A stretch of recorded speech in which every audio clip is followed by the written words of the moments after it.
मुसीबत से हिफाजत हो जाती है। मेरा ये सवाल है कि गोल्ड इंस्टॉलमेंट पे लेना कैसा है? और पुराना गोल्ड लेके नया गोल्ड लेने का सही तरीका क्या है? भाई ने सवाल किया कि गोल्ड इंस्टॉलमेंट पे लेना कैसा है। तो याद रखिए, गोल्ड का इंस्टॉलमेंट पे लेना हराम है, याद रखिए। तो देना भी हराम हो जब लेना हराम है। तो गोल्ड का इंस्टॉलमेंट पे बेचना और गोल्ड का इंस्टॉलमेंट पे खरीदना, ये दोनों ही मामले हराम है। ये रिबा और सूद के अंदर आता है। वैसे रिबा और सूद की कई अकसाम है, अभी वक्त नहीं, मैं इंशाल्लाह कहीं मौका मिला तो हम सूद के कितने अकसाम होते हैं, अलग अलग अरबी में नाम होते हैं, वो सब हम देखेंगे। बट इतनी बात आप समझ ले, इंस्टॉलमेंट पे गोल्ड लिया दिया नहीं जा सकता है। नबी अकरम सल्लल्लाहु अलैहि वसल्लम ने फरमाया, सोना सोने से और चांदी चांदी से और गेहूं गेहूं से और जौ जौ से और नमक नमक से, उसी वक्त और हाथ पर हाथ, मतलब इस हाथ से दे उस हाथ से ले और उसी वक्त उसकी ट्रेडिंग होगी। तो लिहाजा गोल्ड की ट्रेडिंग का रूल ये है, कंडीशन नंबर 1, गोल्ड जितना है उतना ही गोल्ड दिया जाएगा, या गोल्ड जितना है उतना करेंसी या सिल्वर या कैश दिया जाएगा। समझ रहे हो? और वो फर्स्ट कंडीशन है, और उसी मजलिस में होगा वो। दो कंडीशन है उसकी, गोल्ड, सिल्वर, व्हीट, बार्ली और सॉल्ट। इनकी कंडीशन क्या है? हाथ पर हाथ, जितना क्वांटिटी उतनी क्वांटिटी, और जब भी हाथ से हाथ, मतलब जब भी उसका सौदा होगा। तो दो कंडीशन, क्वांटिटी क्वांटिटी और क्वांटिटी क्वांटिटी, या तो क्वांटिटी कैश, क्वांटिटी सिल्वर, क्योंकि आजकल बहुत सारे मीडियम है किसी चीज को लेने की। तो ये तभी होगा सेम क्वांटिटी और तभी उसी सिटिंग में होगा, सेकंड सिटिंग भी नहीं होंगी इसके लिए। समझ गया? लिहाजा आपको अगर गोल्ड लेना है तो आप गोल्ड का सौदा करेंगे, या तो गोल्ड को गोल्ड से लेंगे, क्योंकि उस जमाने में सोने के लिए सोने के सिक्के दिए जाते थे, सोने के लिए चांदी के सिक्के दिए जाते थे। अब आजकल सोना भी नहीं है, चांदी भी नहीं है। आजकल क्या है, या तो कागज के नोट है, या तो फिर इलेक्ट्रॉनिक करेंसी है, या तो चेक वगैरह, वो भी उसी की किस्म करेंसी की, ठीक है। तो वो पे किया जाएगा, तो सेम क्वांटिटी और जब भी फौरन उसी बैठक में। तो लिहाजा गोल्ड को इंस्टॉलमेंट में बेचना या गोल्ड को इंस्टॉलमेंट में खरीदना, दोनों में सूद इन्वॉल्व है और दोनों शरन हराम है। याद रखिए, इस बात को लोग ध्यान में रखिए। भाई का सवाल था कि पुराना गोल्ड देके नए गोल्ड खरीदने का तरीका क्या है। तो याद रखिए, गोल्ड देके गोल्ड खरीदना ये बहुत कॉमन चीज़ है, और इसके अंदर हम लोग बहुत बड़ी गलती कर देते हैं, और ये बहुत कॉमन मिस्टेक है जो सभी से हो जाती है, क्योंकि हमको बात समझ में आती नहीं है। हम क्या करते हैं, पहले देख लीजिए। हम लोग पुराना गोल्ड ले जाते हैं, पुराना गोल्ड ले जाकर बोलते हैं ये लीजिए पुराना गोल्ड। वो लेते हैं पुराना गोल्ड, फिर वो बोलते हैं हमको नया गोल्ड लेना, तो बोलते हैं नए गोल्ड की चॉइस कर लो। फिर हम नए गोल्ड की चॉइस कर लेते हैं। पुराना गोल्ड आधा तोला दिया, नया गोल्ड 22 कैरेट, समझो जो भी कैरेट था हमने 1 तोला ले लिया। उसके बाद होता ये कि हम क्या करते हैं, फिर बोलते हैं हिसाब कर दो। तो वो जनाब हिसाब क्या करते, 1 तोला, ठीक है, फिर आधा तोला लिया, ठीक है, और उसके बाद फिर उसका हिसाब करके इतना देना है, कहते हैं। ये दुरुस्त नहीं है, ये तरीका बेचने का बिल्कुल हराम है। पुराना सोना देकर नया सोना लेने का तरीका हराम है। अब आपको क्या करना है, आपका पहला काम ही, सोने का तिजारत सोने से होंगी, जब भी होंगी एक मजलिस में भाव तय होके कैश ट्रांजेक्शन हो जाएगा। तो आप पहले पुराना सोना बेचेंगे, वो खरीदेंगा, डील फाइनल होंगी, या तो सोने के बदले वो उतना ही सोना वापस दे देगा, या तो कैश देगा, दोनों में से कुछ भी। डील फाइनल होंगी और डील क्लोज हो जाएंगी। तो मेरा आधा तोला सोना लीजिए, हिसाब कर दीजिए भाई, आधा तोले सोने का आपका हिसाब 20,000 रुपये हो रहा। चलिए 20,000 रुपये हो रहा है, एक रफली बोल रहा हूँ, इंडियन करेंसी 20-22 हज़ार आजकल हो रहा है प्योर का।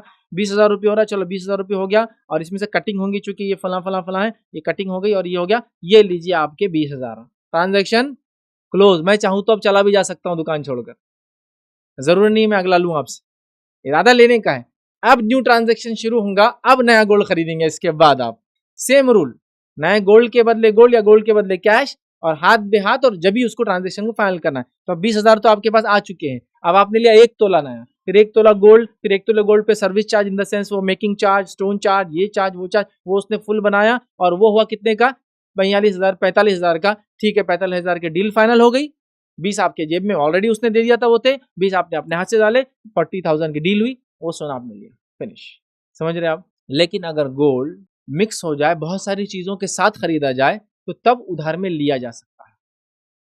जैसे मिसाल के तौर पे आप किराने की दुकान में गए, तो हदीस में तो ये भी है ना, गेहूं के बदले गेहूं, जौ के बदले जौ, नमक के बदले नमक। तो आप तो कई बार उधार ही लाते किराने की दुकान से सामान, गेहूं भी उधार लाते। तो लेकिन जब चीजें मिक्स हो जाए, जैसा मैंने गोल्ड खरीदा 1 तोला, तो कपड़े लिया 25,000 की, तो उसी दुकान से ग्रोसरी खरीदा 20,000 की, उसी दुकान से फ्रिज ले लिया 15,000 का, उसी दुकान से वॉशिंग मशीन ले ली समझ लीजिए 40,000 की, सबका टोटल बिल हुआ 2 लाख, मैं बोल रहा हूँ 1 लाख बाद में भेज दूंगा, ये दुरुस्त है, क्योंकि अब सब मिक्स हो गया, समझ रहे ना।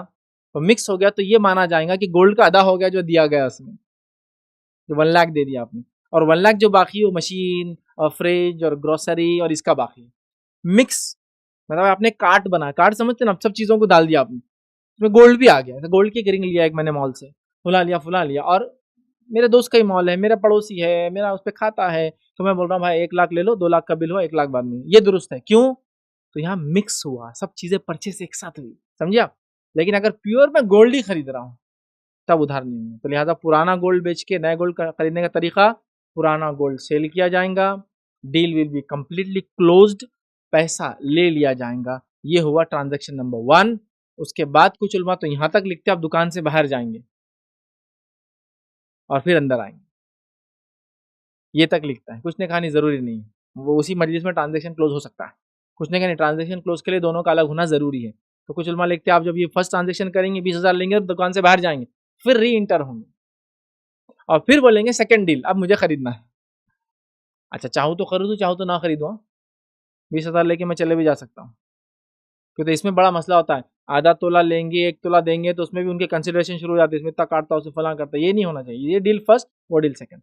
जो लोग सुना रहे वो भी इस चीज़ को समझे, उधार में ट्रांजेक्शन मत कीजिए, सोने का हराम है, और सेकंड इस टाइप से मत कीजिए। पहले एक डील को, चूंकि अब जाहिर से कस्टमर को इल्म नहीं है, तो सुनार का भी काम है बेचते हुए इल्म रखें। अच्छा, कोई कह सकता है ऐसा क्यों कहा गया सोने के बारे में, क्यों किया गया? क्योंकि सोना चांदी एक ऐसी चीज, कमोडिटी याद रखिए, जो इंट्रिंसिक अपनी वैल्यू रखती है, और ये जो है दुनिया के अंदर सोना चांदी चूंकि रुपये पैसे की शक्ल में इस्तेमाल होता है, और रुपये पैसे की हैसियत वैसी एक होती है एक समाज में जैसे खून की हैसियत होती है एक जिस्म के अंदर। तो लिहाजा इस्लाम नहीं चाहता इसको रोका जाए, होल्ड किया जाए, इसको उधार रखा जाए, क्योंकि इससे बड़े फितने फसाद होते हैं। लिहाजा कहा कि इसको डायरेक्ट ट्रांजेक्शन होगा। और जब सोने के अंदर उधार वगैरह का सिस्टम चल पड़ा तो दुनिया ने कितना लूटा, दुनिया को मैं बता भी नहीं सकता कितना लूटा। सेकेंड वर्ल्ड वॉर हुई, अगर आपको पता हो तो। सोना क्या है, सोने की तारीख पढ़िए, सोना क्या है, सोने को सिर्फ समझ ही याद रखिए।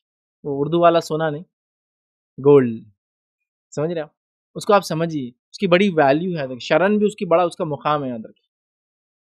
नबी अकरम सल्लल्लाहु अलैहि वसल्लम के ज़माने का 1 दिनार अगर आज हमको मिलता है, सोने का सिक्का, उसकी वैल्यू क्या होंगी आज? नहीं 1450 साल पहले का सिक्का नहीं चलता, चलो निकलो यहाँ से, क्या वैल्यू? एक तो गोल्ड की वैल्यू अपनी जगह है, 4 ग्राम का रहता था वो तो है ही, और गोल्ड के साथ साथ अगर 1450 साल पुराना है तो उसकी अपनी एक वैल्यू है। इसको कहते हैं उसकी एक एंशिएंट होने की वजह से, एक उसकी क्या बोलते हैं, एक मार्केट के अंदर हिस्टोरिकल होने की वजह से उसका एक अपना गुडविल रहती है। तो बोलेंगे भाई अकबर के ज़माने का सिक्का सोने का, तो अकबर के ज़माने का सोने का सिक्का ऑलरेडी सोने का कॉस्ट दो, समझो एक 10 ग्राम का है तो 1 तोले का वो कॉस्ट, उसके बाद अकबर का है गुडविल, तो भाई 2 लाख में बिकेंगे आप समझ रहे? तो उसकी इंट्रिंसिक वैल्यू। अब मैं आपको एग्जांपल देता हूँ, 100 साल पुराना नोट अब निकला, अब आप मार्केट में जाएंगे लेकर, चलेगा वो?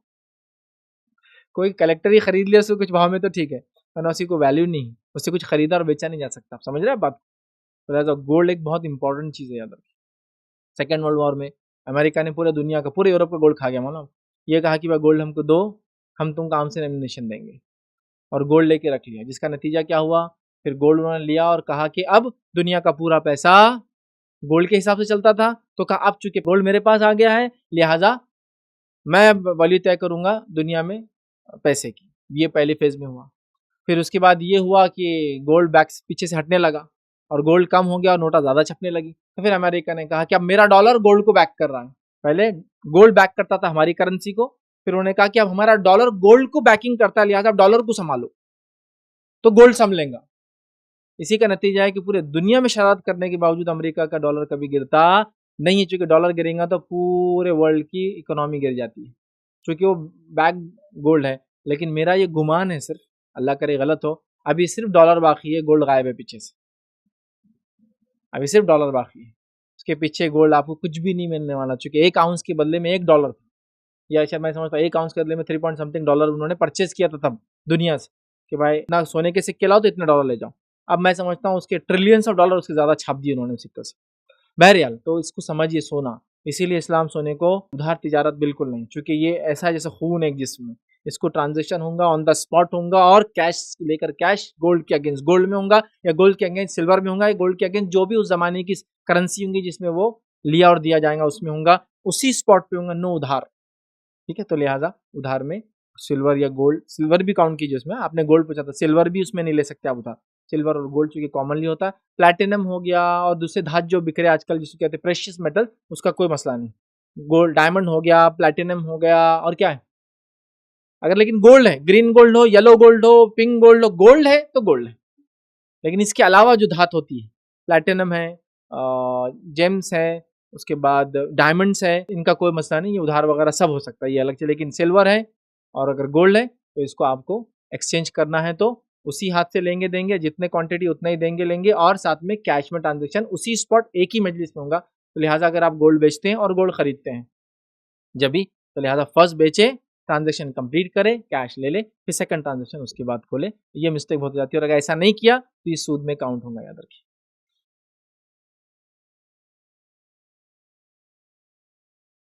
अस्सलाम वालेकुम। आप भी हमारे इस काम में ताउन करें अपनी ज़कात और सदक़ात के ज़रिए। डोनेशन डिटेल्स के लिए डोनेट पर क्लिक करें। अगर आपको हमारे वीडियोस पसंद आए हैं तो इसे शेयर करें और सबके हकदार बनें। रोजाना हमारे वीडियोस को पाने के लिए हमारे यूट्यूब चैनल को सब्सक्राइब करें और बेल आइकन दबाएं। हमसे दीगर सोशल मीडिया पर जुड़ने के लिए वीडियो में दिए गए आईडी को सर्च करें। जज़ाकल्लाह।